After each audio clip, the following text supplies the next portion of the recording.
함께 나눌 말씀 우리 마태복음 4장 12절부터 17절 말씀입니다. 우리 마태복음 말씀 계속 이어가고 있습니다. 마태복음 4장 12절부터 17절까지 우리 함께 읽겠습니다. 시작. 예수께서 요한이 잡혔음을 들으시고 갈릴리로 물러가셨다가 나사렛을 떠나 스불론과 납달리 지경 해변에 있는 가버나움에 가서 사시니 이는 선지자 이사야를 통하여 하신 말씀을 이루려 하심이라. 일러스되 스불론 땅과 납달리 땅과 요단강 저편 해변 길과 이방의 갈릴리여, 흑암에 앉은 백성이 큰 빛을 보았고 사망의 땅과 그늘에 앉은 자들에게 빛이 빛이었도다 하였느니라. 이때부터 예수께서 비로소 전파하여 이르시되 회개하라, 천국이 가까이 왔느니라 하시더라. 아멘. 지금 우리는 마태복음을 통해서 이 땅에 오신 왕으로 오신 예수님의 왕적 사역을 함께 살펴보고 있습니다. 지난 3주 동안은 이제 예수님께서 세례를 받으셨던 사건, 그리고 성령에 이끌려 마귀의 시험을 받으셨는데 그 시험 가운데 승리하셨던 사건을 우리가 함께 살펴보았습니다. 그런데 이 두 사건, 즉 세례를 받으셨던 것, 성령에 이끌려 시험 가운데 승리하셨던 이 두 사건은 예수님께서 이제 공생애를 시작하기 전 꼭 준비하셔야 될 그러한 과정이었습니다. 그리고 이제 예수님께서는 본격적으로 이 땅의 메시아로서, 왕으로서 사역을 시작하십니다. 오늘 우리가 성경 마태복음 4장 12절부터 지금 읽었는데, 이제 4장 12절부터 시작해서 4장 마지막 절인 25절까지 이제 예수님께서 시작하셨던 그 공생애의 아주 중요한 사역 세 가지를 우리에게 말씀해 주고 있습니다. 오늘 읽었던 12절부터 17절까지는 예수님께서 천국 복음을 전파하셨다라는 이 사건을, 이 사실을 기록하고 있고, 또 18절부터 22절까지에서는 이제 제자들을 불러 제자들을 양육하셨다. 그리고 23절부터 25절에서는 예수님께서 돌보시고 치유하셨던 이 세 가지 사역을 기록하고 있습니다. 그런데 우리가 지금 마태복음을 보면서 이 세 가지 사역을 갈릴리 사역이라고 그러거든요. 갈릴리에서 있었던 이 세 가지 사역을 예수님께서 마귀의 시험을 이기시고 곧바로 이 사역을 하신 것처럼 이렇게 기록되어져 있는데, 사실은 우리가 지난주까지 보았던 마태복음 4장 11절과 오늘 읽기 시작한 12절 사이에, 그 사이에는 1년이라고 하는 긴 시간이 있습니다. 오늘 본문을 시작하고 있는 12절 말씀에 보면 예수께서 요한이 잡혔음을 들으시고 갈릴리로 물러가셨다가 라고 이렇게 이야기하시는 걸 보면, 그 전에 갈릴리에 계속 계셨던 것이 아니라 다른 곳에 계시다가 갈릴리로 오셨던 것을 우리가 알 수 있습니다. 그렇습니다.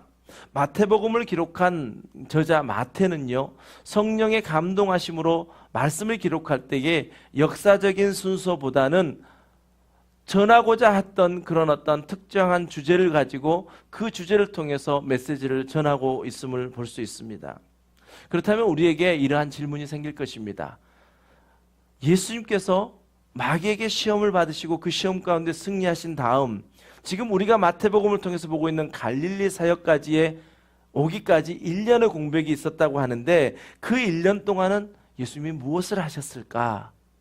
이것을 우리가 한번 생각해 볼 수 있고, 또 마태는 무엇을 우리에게 전해주고 싶어서 이 예수님의 1년 사역을 그냥 건너뛰어서 갈릴리 사역에, 예수님의 공생의 초기 사역을 세 가지로 이렇게 구분해서 우리에게 전하고 있을까라는 것을 우리가 한번 생각해 보아야 합니다. 분명한 의도가 있었기 때문에 그 1년의 사역을 뛰어넘어 마태는 이 세 가지 사역을 기록했습니다. 자, 우리가 요한복음을 보면요, 이렇게 이 1년 동안의 사역, 마태, 마가, 누가, 이 세 가지 공간복음에서 기록하지 않고 있는 이 1년의 사역을 기록하는 것을 볼 수 있습니다. 이것은 초기에 유대 지역에서 사역했던 사역인데 아마 여러분들이 다 아시는 내용입니다. 예수님께서 초기 1년 사역, 그 사역은 무엇이냐면 가나 혼인잔치에서 물이 변하여 포도주가 했던 사건, 또 예수님이 밤에 찾아왔던 이스라엘의 선생이라고 했던 니고데모와 대화하면서 내가 거듭나야 되겠다라고 전했던 그 사건, 그리고 사마리아 여인을 만나주시면서 사마리아 여인이 우리가 어디에서 예배해야 합니까? 할 때 너희는 하나님은 영이시니 영과 진리로 예배해야 한다라고 예배로 초청하시며 그를 구원을 초청을 하셨던 그 사건들이 바로 유대 사역, 예수님의 1년 동안 하셨던 그 사역들입니다. 그리고 나서 요한복음 4장 43절 말씀에 보면 이렇게 기록하고 있습니다. 이틀이 지남에 예수께서 거기를 떠나 어디로 가셨다고요? 갈릴리로 가시며. 자, 그렇다면 마태복음이 기록하고 있는 그 기록 속에서 1년의 사역이 빠져 있는 것, 1년의 사역을 기록하지 않고 지금 갈릴리 사역을 집중해서 기록하고 있는 것, 이것이 왜 그렇게 중요합니까? 마태복음을 기록한 이 기록자 마태는 조금 전에도 말씀드렸던 것처럼 시간적 흐름이 아니라 어떠한 분명한 주제를 가지고 그 특정한 주제별로 묶어서 성경을 기록하고 있습니다. 다시 말하면 분명한 전할 의도가 있었기 때문에 이렇게 전했다는 것입니다. 자, 그럼 다시 한번 우리가 마태복음 4장 12절부터 25절까지 있는 세 가지 사역을 다시 한번 기억해 보시죠. 첫 번째 사역이 무엇이었습니까? 천국 복음을 전파하시는 사역이었습니다. 두 번째 사역은 무엇이었습니까? 벌써 잊어버리셨습니까? 제자를 부르신 사역이었습니다. 제자를 양육하신 사역이었습니다. 세 번째 사역은 무엇이었습니까? 돌보고 치유하시는 사역이었습니다.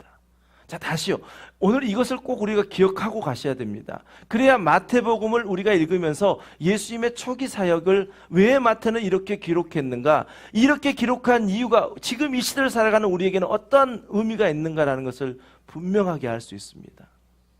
예수님의 초기 사역을 천국 복음을 전파하셨던 사역, 제자를 불러서 양육하셨던 사역, 그리고 세 번째 돌보시고 치유하셨던 사역으로 이렇게 구분하여서 이야기하고 있습니다. 자, 예수님께서 하셨던 사역을 마태가 이렇게 세 가지로 이야기하고 있는 것을 한번 우리가 잘 생각해 보시자고요.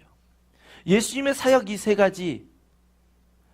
가지는요, 예수님의 초기 사역뿐만 아니라 예수님께서 공생애를 사시는 동안 계속해서 하셨던 사역입니다. 말씀을 전파하셨습니다. 제자들을 양육하셨습니다. 그리고 돌봄과 치유 사역을 하셨습니다. 이것은 예수님께서 계속 공생의 기간 내내 하셨던 사역입니다. 그리고 그 사역이 이제 누구에게 넘어갔습니까? 제자들에게요. 예수님의 제자들이 양육되어져서 이제 예수님의 제자들이 말씀을 선포했고, 예수님의 제자들이 또 다른 제자들을 양육했고, 예수님의 제자들이 돌보고 치유하는 사역, 그 사역을 감당했습니다. 여기에서 끝이 아닙니다. 이 예수님의 세 가지 사역은 지금 이 땅을 살고 있는 저와 여러분이 감당해야 될 사역입니다. 복음을 전파하는 사역, 제자 양육하는 사역, 돌봄과 치유하는 사역, 이것 역시 지금 이 시대를 살아가는 저와 여러분, 현대 이 그리스도인들이 다 감당하는 사역이라는 것입니다. 그래서 오늘 제목에 보면 예수님께서 하신 일 이퀄 우리가 해야 할 일. 결론적으로 마태는 예수님의 공생애의 초기 사역을 1년의 그 사역을 뛰어넘어서 이 세 가지 사역을 집중해서 기록하면서 예수님께서 하셨던 이 일들은 이 땅을 살아가는 그리스도인들이 감당해야 할 사역입니다라는 것을 우리에게 강조하여 말씀하고 있습니다. 여러분, 우리 함께하는 교회 주보를 보면요, 뒤에 사명이라고 하는 난이 있습니다. 우리 교회가 사명을 감당하는데 그 사명을 감당하는 모든 근거가 되는 말씀은 바로 마태복음 4장 23절 말씀에 두고 있습니다. 이제 3년 동안 우리가 이 주보를 사용해서 내년에는 새롭게 지금 주보를 디자인하고 있는데, 이 마태복음 4장 23절 말씀을 이제 좀 더 엑기스같이 하나의 타이틀처럼 사명선언문을 만들어 이제 주보 위에 적으려고 합니다. 이 사명선언문은 우리 함께하는 교회가 존재하는 한은 계속 이 사명선언문을 위해서 우리는 다른 사역들을 다 할 것입니다. 우리가 하는 성김 사역, 우리가 하는 선교 사역, 우리가 하는 어떤 치유 사역, 그 모든 것들이 바로 이 일들을 위해서 하는 것이라는 것입니다. 그래서 사명 선언문은 여러분이 스크린에서 보신 것처럼 예수님의 제자 되어 사명 감당하는 생명의 공동체다. 이렇게 우리가 사명 선언문을 하고 우리의 남은 모든 시간들을 이제 이 일들을 위해서 우리가 감당할 것입니다. 우리 함께 마태복음 4장 23절 말씀을 함께 읽겠습니다. 시작. 예수께서 온 갈릴리에 두루 다니사 그들의 회당에서 가르치시며 천국 복음을 전파하시며 백성 중에 모든 병과 모든 약한 것을 고치시니 아멘. 여러분, 우리가 함께하는 교회 안에서 함께 신앙생활 하시는 동안 우리가 예수님의 제자 되어 사명 감당하는 생명의 공동체의 일원으로서 살아가시기를 주님의 이름으로 간절히 축원합니다. 그래서 이제 앞으로 3주 동안 우리가 예수님께서 하신 일은 우리가 해야 할 일이라고 한다면 그 제목을 가지고 우리가 첫 번째 예수님의 사역, 천국 복음을 전파하셨던 사역, 그리고 다음 주에는 이제 제자를 양육하셨던 그 사역, 그리고 그 다음 주 세 번째 주에는 돌봄과 치유 사역, 이 예수님의 사역이 우리가 해야 할 일이라고 한다면 우리는 이 말씀 가운데서 우리는 나아가야 할 방향을 어떻게 찾을 것인가, 또 우리에게 각자의 분명한 사명이 있는데 그 사명을 다시 확인하는 그러한 시간 되어지시기를 주님의 이름으로 간절히 축원합니다. 그 중에서 오늘 첫 번째 천국 복음 전파에 대해서 함께 나누려고 합니다. 천국 복음의 전파, 여러분, 이 천국 복음을 전파하셨다는 것, 그 말씀에는 어떤 의미가 있을까요? 천국 복음을 전파하셨다. 우리가 교회 안에 다니면서요, 제일 많이 듣는 게 복음이잖아요. 복음을 전했다 그러면 너무너무 그냥 익숙하게 들어있는데, 예수님께서 천국 복음을 전파하셨다라는 것은 흑암에 있는 백성들에게 그 복음이 전파됨으로 말미암아 그들이 있는 상태, 자신들이 죄악 가운데 있구나, 어두운 가운데 있구나라는 것을 발견하게 되고, 그 발견하는 것에서 끝나는 것이 아니라 빛 대신 예수 그리스도께로 나아올 수 있는 구원의 길이 열렸다라는 것이 바로 예수님께서 천국 복음을 전파하셨다라는 의미가 있습니다. 다시 말해서 이제 예수님께서 천국 복음을 전파하셨다면 우리가 천국 복음을 전파해야 된다라는 그러한 관점에서 우리 교회의 사명은, 우리 교회의 존재 목적은 바로 천국 복음을 전파하는 일입니다. 그럼 우리는 어떻게 복음을 전파해야 합니까? 오늘 본문을 통해서 두 가지를 함께 나누려고 합니다. 화면에 띄어 있는 것처럼 우리가 첫 번째 나눌 것은 무엇이냐? 하나님의 약속의 말씀을 기억하여 하나님의 때에 천국 복음을 전파해야 한다는 것입니다. 우리 12절과 13절 말씀을 함께 읽겠습니다. 시작.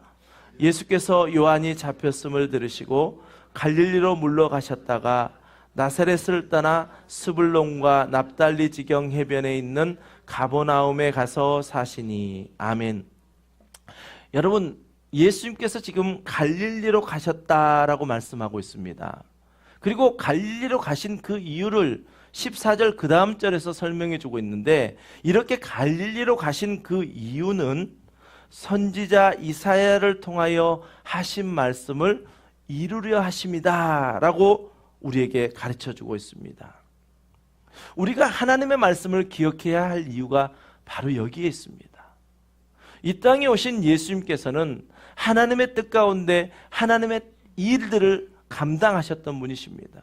그런데 구약 성경 가운데 하나님께서 이스라엘 백성들에게 이사야를 통해서 말씀하셨던 그 일들을 예수님께서는 기억하셨기에 그 말씀을 이루려고 갈릴리로 가셨다라는 것입니다.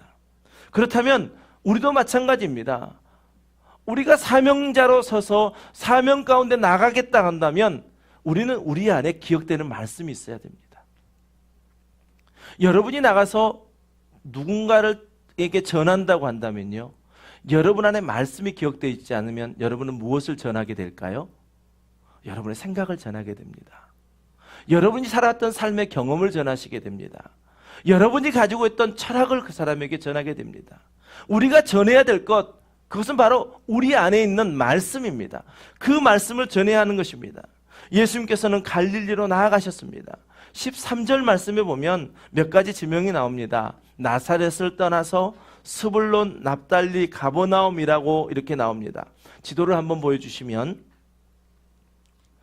이 지금 지도 지역에 보면 이 지역을 갈릴리 지역이라 합니다. 우리가 조금 전에 앞에 설명드렸던 것처럼 밑에 쪽에 보면 유대 지역, 예루살렘 쪽이라고 이렇게 제가 방향성을 해놨는데요. 예수님께서는 그 밑쪽 이스라엘 밑에 남부 지방에서 이렇게 복음을 전하시다가 이제 갈릴리로 가셨습니다. 그런데 갈릴리라고 하는 그곳에 특징이 있습니다. 지역적인 특징이 있었습니다. 다른 지역에 비해서 이방인들이 많이 함께 살았던 곳입니다. 이제는 아마 여러분들이 좀 감을 잡으실 겁니다. 유대인들의 입장에서 이방인을 바라보는 것은 어떠했는가? 유대인들은요, 이 갈릴리를 바라볼 때 아주 천하게 바라봤습니다. 아주 정말 가치도 없는 그러한 땅으로 바라봤습니다. 그러니 유대인들은 어떻게 했습니까? 이 갈릴리를 멸시하고 천대했습니다.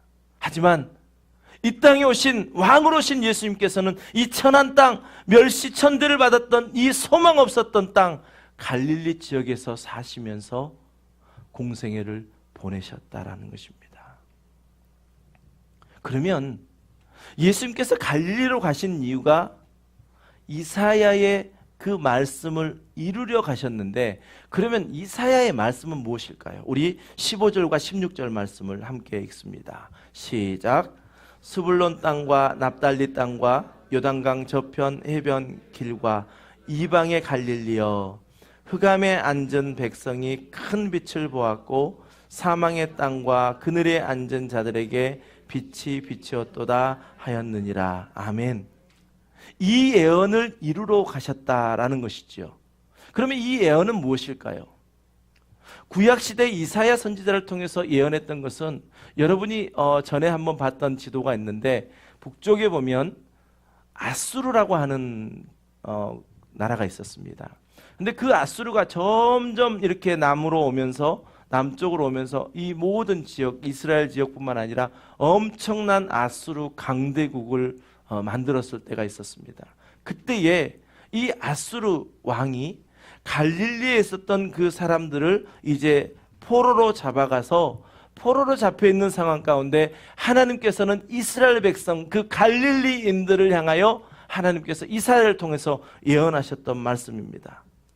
이러한 배경에서 마태는 그러한 죄악과 불신의 어두움 가운데 살고 있었던 갈릴리 사람들에게 이제 왕으로 오신 예수님께서 그곳에 가심으로 말미암아 영적인 광명이 비추어졌음을 선포하는 것입니다.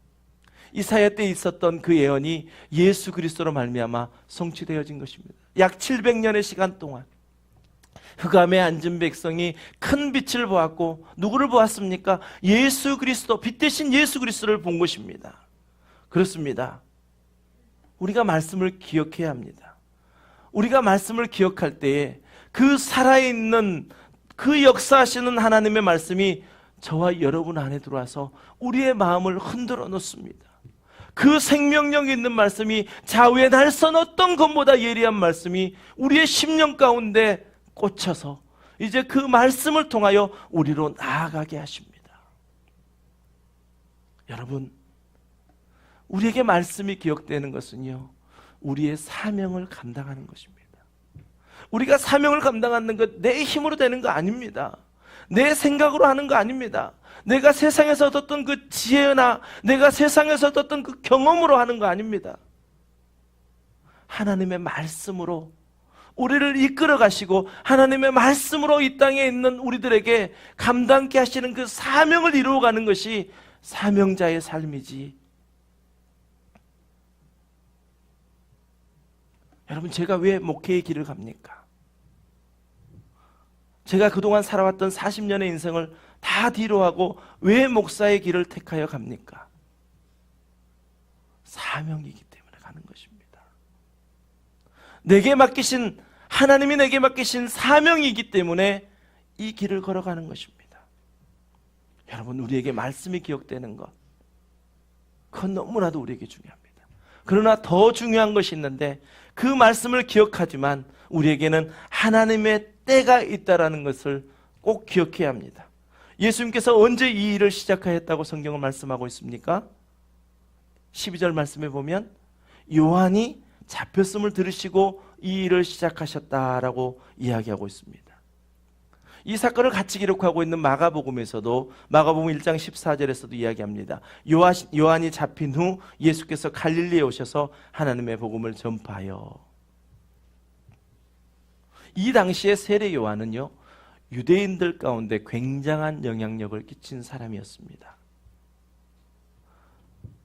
세례 요한이 왔을 때 400년의 침묵을 깨고 회개하라 천국이 가까웠느니라 라고 말씀할 때에 모든 사람은 세례 요한에게 관심이 쏠렸습니다. 혹 그가 메시아가 아닐까? 그리고 세례 요한은 주님의 길을 예비하는 자로서의 그 사명을 잘 감당했습니다. 그리고 이제 잡히게 되었습니다. 우리가 이제 앞으로 쭉 나가 마태복음을 나가다 보면 왜 세례 요한이 잡혔고 어떻게 죽게 되었는지도 우리가 알게 되겠지만, 이렇게 영향력을 미쳤던 이제 세례 요한이 뒤로 물러남과 동시에 예수 그리스도의 사역이 시작되었다라고 밝히고 있습니다. 이것을 무엇을 말합니까? 하나님의 일에는 하나님의 때가 있다라는 것입니다. 하나님의 일에는 하나님의 때가 있습니다. 예수님께서는 철저하게 예수님 자신을 향하신 하나님의 때를 알고 계셨습니다. 그래서 세례 요한이 요단강 강에서 세례를 베풀 때 예수님은 그곳에 순종하여 세례를 받으셨습니다. 또 마귀의 시험, 그 시험 가운데서도 예수님은 그 때를 아셨기 때문에 그 일들을 철저하게 잘 감당하셨습니다. 그리고 이제 세례 요한이 잡힌 이때, 즉 광야에 외치는 자의 소리가 이제는 멈추게 되자 그때 예수 그리스도께서 천국 복음을 전파하시며 왕으로서, 메시아로서의 그 사역을 감당하고 계십니다. 여러분, 우리가 정말 강조하고 또 강조하고 또 강조해도 지나치지 않는 것이 있습니다. 그것은 하나님의 때입니다. 하나님의 때에 이루어진 일은 참 순리적이거든요. 순탄하게 움직입니다. 하나님의 때에 이루어진 것은요. 때로는 우리가 하나님, 나 이거 꼭 하고 싶습니다. 이것 좀 되게 해주세요. 그래서 하나님은 그것을 허용해 주시고 허락해 주실 때가 있습니다. 그런데 상당한 부딪힘들이 있죠. 그런데 하나님의 때에 그 일들을 감당하면요, 정말 물 흐르듯이 순탄하게 하나님의 일들이 이루어져 가는 것을 알 수 있습니다. 여러분, 그렇다면 우리는 그 때를 어떻게 할 수 있습니까?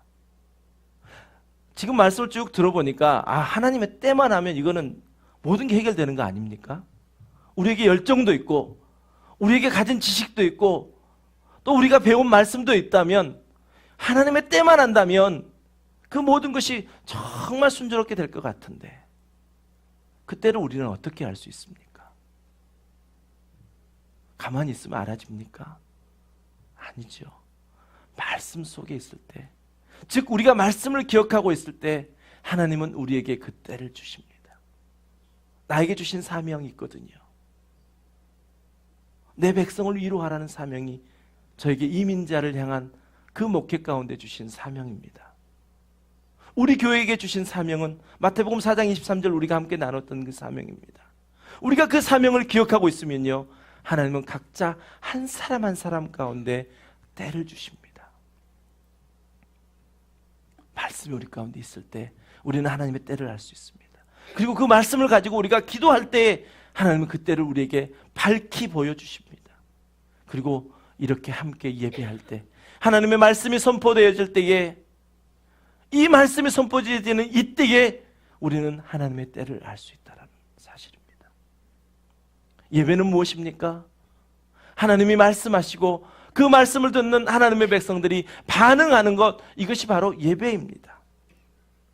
저와 여러분 모두가 하나님의 약속의 말씀을 기억하며 하나님의 때에 하나님의 방법으로 천국 복음을 전파하시는 복된 인생 사시기를 주님의 이름으로 간절히 축원합니다. 두 번째는 그렇게 하나님의 말씀을 기억하고 하나님의 때를 따라 갈릴리로 가셨던 예수님께서 천국 복음을 전파하시는데 그 메시지가 무엇이었습니까? 회개하라, 천국이 가까이 왔느니라 라는 것입니다.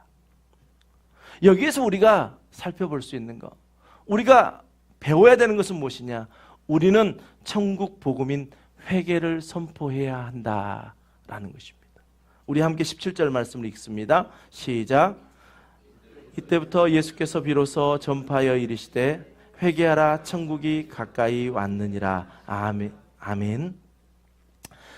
교회론을 우리가 다 거의 대부분 배우셨습니다. 이제 새로 오신 분들은 아직 아니지만 거의 여기 앉으신 분들 한 70-80% 이상이 다 교회론을 배우셨습니다.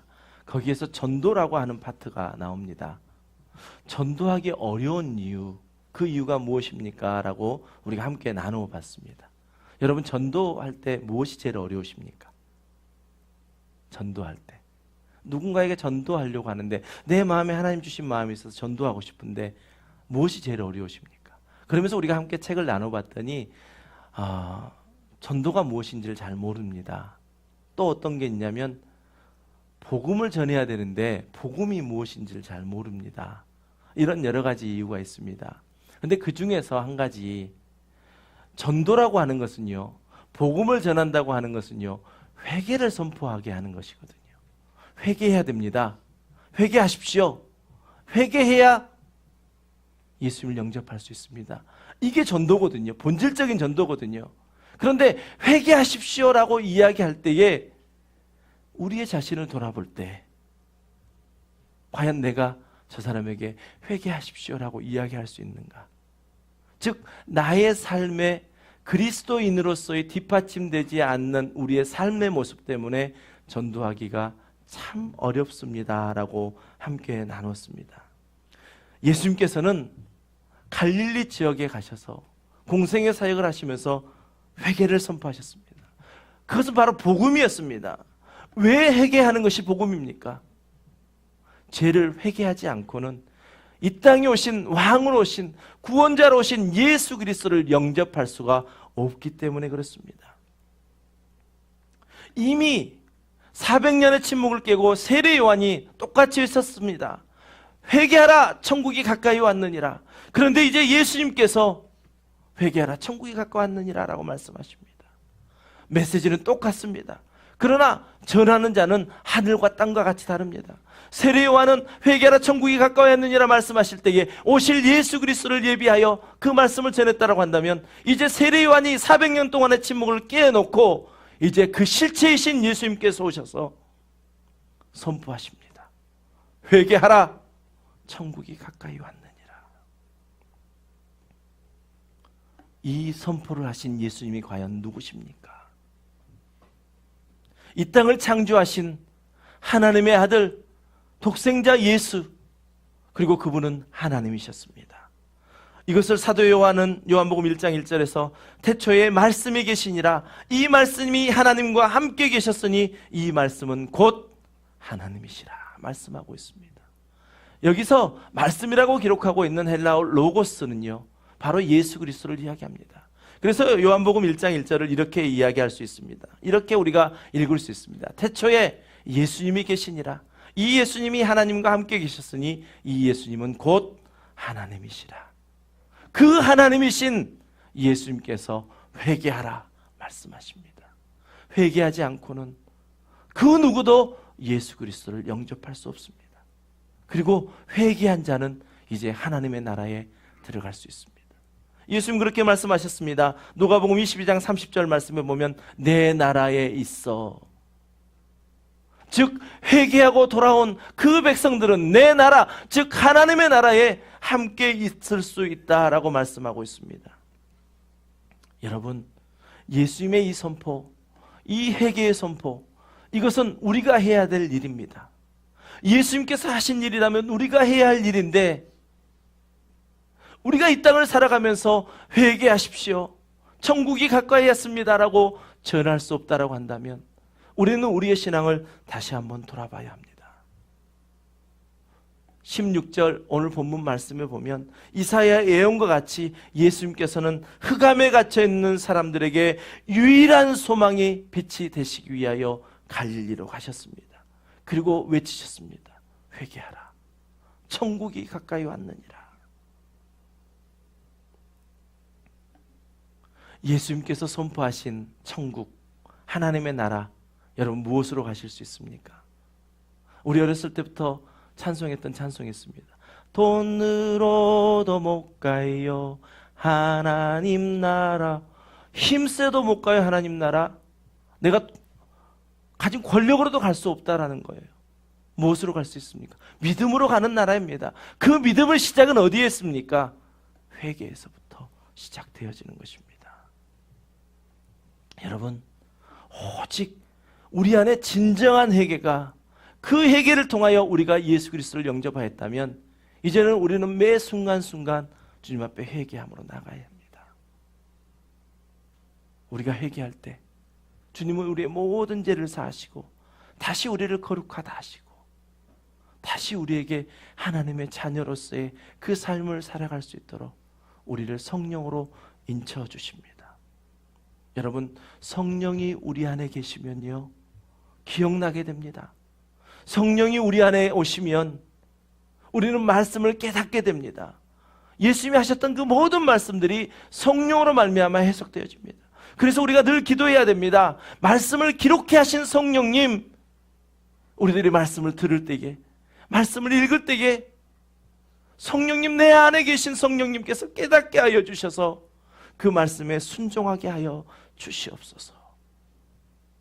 성령에 의지할 때만 우리는 회개할 수 있고, 성령에 의지하여 회개할 때만 우리는 예수 그리스도를 믿음으로 영접할 수 있습니다. 예수님께서는 이 땅에 가난한 자에게 아름다운 소식을 전하러 오셨습니다. 이 땅에 마음 상한 자를 고치시고 죄로 포로된 자들에게 자유를 주시며 갇힌 자에게 노임을 선포하러 이 땅에 오셨습니다. 이제 며칠 있지 않으면 우리는 예수님이 오심을 기념하는 성탄절을 맞이하게 됩니다.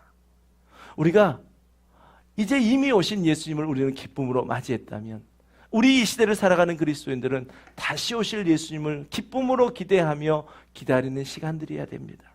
그 시간을 대림절이라고 이야기하지 않습니까? 12월부터 시작되어지는 성탄절까지의 4주 동안 우리가 기쁨으로 오신 주님, 오실 주님을 기다리며 기쁨으로 맞이한다 해서 대림절이라 이야기합니다. 우리가 왜 천국 복음을 전해야 합니까? 사명입니다. 사명입니다. 천국 복음을 전해야 하는 것은요, 어떠한 이유도 없습니다. 그리스도인 된 자들에게 주어진 사명입니다. 예수님께서 하신 일, 바로 우리가 해야 할 일입니다. 그렇다면 우리가 예수님을 영접했다면 이제 우리도 세상을 향하여 외쳐야 합니다. 회개하라, 천국이 가까이 왔느니라. 마태는 성령의 감동함으로 이 마태복음을 기록하면서 예수님의 공생의 초기 사역을, 그 1년 유대 사역을 빼면서까지 우리에게 전해주고 있다 하셨던 건 무엇이냐? 이 세 가지 사역이요. 천국 복음을 전파하는 사역, 제자를 양육하는 사역, 돌봄과 치유하는 이 사역, 이 사역은 우리가 감당해야 되고 우리 함께하는 교회가 존재하는 한 감당해야 할 사역이라는 것을 우리에게 분명하게 가르쳐주고 있습니다. 여러분, 이 사명 잘 감당하시는 여러분 되기를 원합니다. 또 제가 되기를 원합니다. 우리는 마지막 주님 앞에 설 날이 있거든요. 믿지 않는 사람들은 그것을 기억도 못하고 생각도 못하고 기대도 못하지만 우리는 주님 앞에 설 그 날을 우리는 기대합니다. 다 기억하고 있지 않습니까? 그렇다면 우리는 주님 앞에 섰을 때에 뭐라 여러분 주님의 소리를 듣고 싶으십니까? 저는 제일 듣고 싶은 소리가 그것입니다. 착하고 충성된 종이었다. 그래서 이 목회의 길 가운데 정말 실족하지 않기를 원합니다. 목사로서의 의연함을 잃고 싶지 않습니다. 먹고 사는 문제로, 집의 문제로, 차의 문제로, 그 모든 문제로 성령으로 시작한 일을 육체로 망하고 싶지 않습니다. 여러분이 도와주셔야 됩니다. 또 제가 여러분을 함께 도와드리겠습니다. 우리 모두가 성령으로 시작한 일입니다. 먼 훗날 우리 함께하는 교회를 뒤돌아볼 때 정말 성령으로 시작한 일이 늘 우리가 성령을 의지해서 여기까지 왔노라고 고백하는 그러한 날이 우리 가운데 있기를 원합니다. 그리고 더 나아가 주님 앞에 설 때에 여러분 모두가, 저와 여러분 모두가 착하고 충성된 종이라 라는 그 주님의 음성이 저와 여러분 가운데 들려지시기를 주님의 이름으로 간절히 축원합니다. 아멘. 이 시간 우리 함께 잠깐 기도하실 때요, 말씀을 한번 잘 정리해 보십시다. 예수님이 이 땅에 오셨습니다. 왜 오셨습니까? 우리를 구원하러 오셨습니다. 그래서 예수님에게는 십자가의 사명이 있었습니다. 그래서 예수님의 공생의 초기 사역을 마태는 강조해 우리에게 이야기하고 있는데, 천국 복음을 전파하셨고 제자들을 양육하셨고 돌봄과 치유 사역을 예수님께서 초기 사역뿐만 아니라 끝까지 하셨다. 그리고 제자들이 그것을 배웠다. 그리고 그 일들을 감당했다. 그렇다면 이 시대를 살아가는 이 시대의 제자들인 저와 여러분이 그 일들을 감당해야 한다는 것입니다. 무엇으로 가능합니까? 늘 깨어있을 때, 성령이 우리 안에 있을 때에, 우리 안에 있는 말씀이 기억날 때에 그 말씀을 따라 우리는 순종하여 사명의 자리로 나갈 수 있습니다. 이 시간 우리 함께 기도하실 때, 주님, 내게 사명이 발견되게 하여 주시옵소서. 혹 내가 아직 사명의 자리로 나갈 수 없는 그러한 흑암에 있다면 주님의 큰 빛을 보고 회복케 하여 주시옵소서. 이 시간 우리 함께 통성으로 기도하겠습니다. 아버지 하나님, 그렇습니다. 우리가 사명의 자리로 서기를 원합니다. 그러나 아버지 하나님, 결코 우리의 힘과 욕심으로 되어지는 거 아닙니다. 흑암에 빠져있는 자라면 빛 대신 예수 그리스도로 말미암아 아버지 하나님, 우리가 그 흑암에 있다는 사실을 인정하고 회개함으로 예수 그리스도를 우리 안에 영접해야 합니다. 그러나 우리가 이미 예수 그리스도를 우리 안에 영접하였다면 이제 우리는 결코 거저 살아가는 인생이 아닙니다. 사명자로 살아가는 인생입니다. 예수님께서 그 일들을 감당하셨다면 우리도 그 일들을 감당해야 됩니다. 그래야 우리는 마지막 주님 앞에 설 날이 있을 터인데, 그날 주님 앞에 서서 내가 무엇라 말씀드리겠습니까? 아버지 하나님, 우리에게 이 땅에 사명을 주셨으니, 또 특별히 함께하는 교회라는 교회 공동체를 주셨으니, 아버지 이 교회 공동체 안에서 서로 믿음을 격려하며 믿음을 서로 도와주며 아버지 하나님 주님 앞에 온전한 믿음으로 나아가게 하여 주시옵소서. 말씀 보는 일에 게으르지 않게 하여 주시옵소서. 말씀이 우리 안에 심겨져 있을 때 그 말씀이 우리를 이끌어가면 우리의 신앙생활 가운데 경험했습니다. 아버지 하나님, 말씀 우리 안에 있기를 원합니다. 그 말씀 따라가기를 원합니다. 또한 아버지 하나님의 그 말씀 우리 안에 있을 때에 늘 잠잠히 기다리며 하나님의 때를 분별할 수 있도록 주여 도와주시옵소서.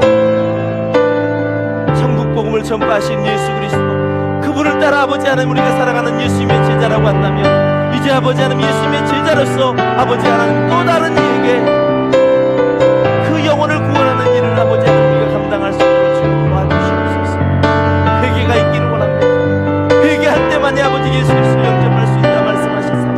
아버지, 우리에게 진정한 회개가 있게 하여 주시옵소서. 또한 우리의 진정한 회개가 있고 우리가 또 다른 이에게도 회개를 전함으로 말미암아 진정 예수 그리스도를 만나는 귀한 은혜가 있도록 주여 도와주시옵소서. 주 여호와의 신이, 주 여호와의 신이 내게 임하셨으니 이는 주께서 내게 기름 부사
그 성령으로 말미암아 깨닫게 하신 말씀들이 우리에게 있을 때에 아버지 그 말씀을 따라 사명의 자리로 나갈 수 있습니다.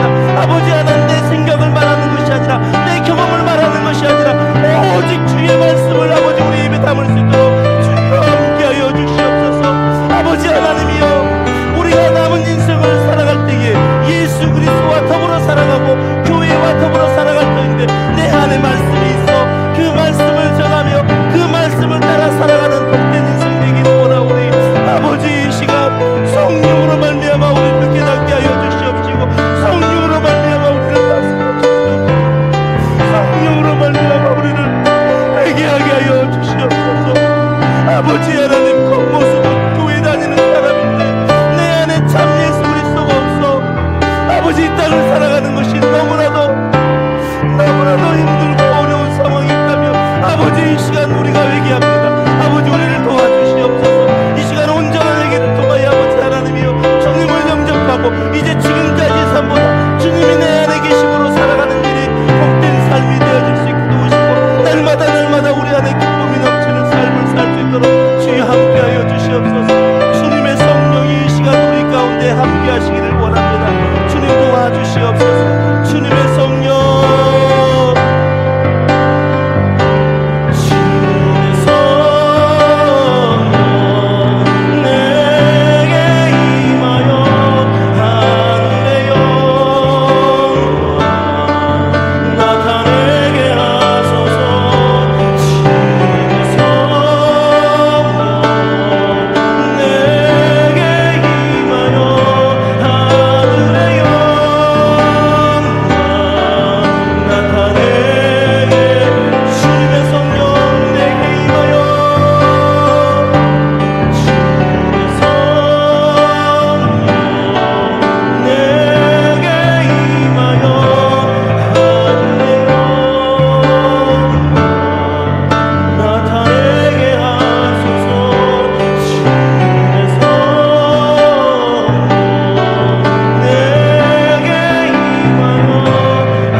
주님의 성령이 우리에게 임하여 이제 아버지 하나님의 영광을 나타내기를 원합니다.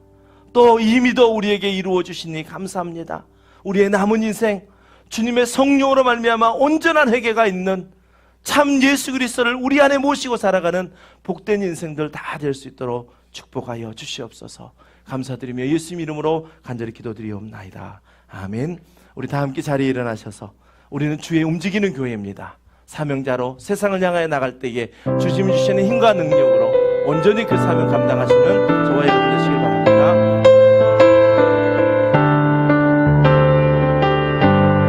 우리는 주의 움직이는 교회, 우리는 주의 움직이는 교회, 이곳은 주님을 위한 자리, 내가 기도하는 모든 땅 하나님 예배받을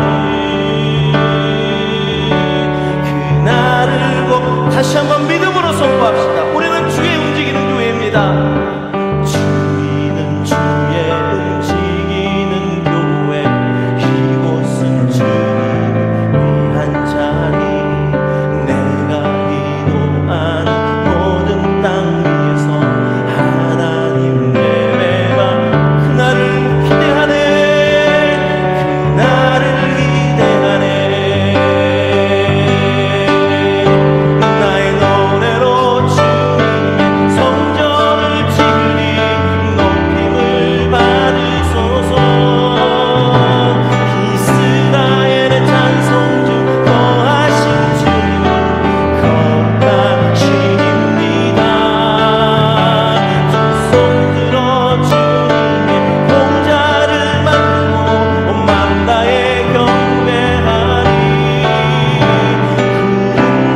이제는 우리에게 큰 빛으로 오셔서 우리를 흑암에서 건져내 주신 예수 그리스도의 은혜와 하나님 아버지의 극진하신 사랑과 성령님의 감화 감동 내주 교통하심의 역사가 우리 안에 늘 말씀이 있어 그 말씀을 기억하며 하나님의 때를 기다려 하나님의 때에 온전히 천국 복음을 전파하는 그 일에 우리 모두가 깨어 있겠다라고 결단하고 다짐하는 이 시간 함께 예배한 모든 성도님들의 머리 위에 이제부터 영원까지 함께 하시기를 간절히 축원하옵나이다. 아멘.